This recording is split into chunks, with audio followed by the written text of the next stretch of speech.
खुलुमबाय रिलाइभ निउज 24 नि स्टुडिअ'आव रादाबखौ फरायदों आं अनजु ब्रह्म।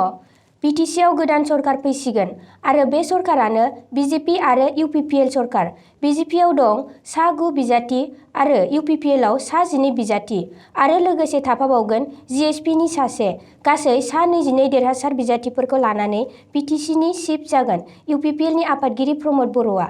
दिनै आसामनि गाहाय मन्थ्रि सर्बानन्द सन'वालआ प्रमद बर'खौ बिटिसिनि चिफनि थाखाय फोसावबाय। प्रमद बर' आसामनि गाहाय मन्थ्रि सर्बानन्द सन'वाल आरो भारतनि गिबि मन्थ्रि नरेन्द्र मदिनिसिम साबायखर बावहरदों।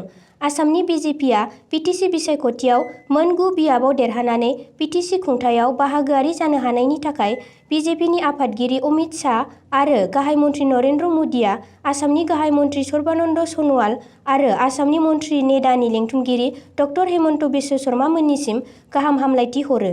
मख'नो गोनांदि बिटिसिनि बारग' चिफ बिपिएफनि आफादगिरि हाग्रामा महिलारिआ बिटिसिआव बिजेपि बिपिएफ सरकार जानांगौ होनना बुङो मानोना आसामाव बिजेपि आरो बिपिएफ सरकार सालायगासिनो आरो बिपिएफआ बांसिन देरहानो हादों।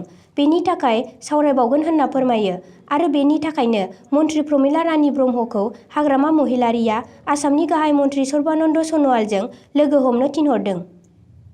इउपिपिएलनि आफादगिरि प्रमद बर'नि बिसिया गयबारि आरो कख्लाबारि बियाबनि रायजोफोरखौ साबायखर बावहरदों।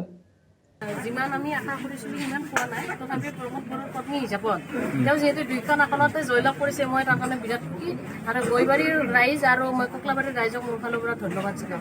दिनैनि रादाबा एसेनोसै, गोजोन्थों।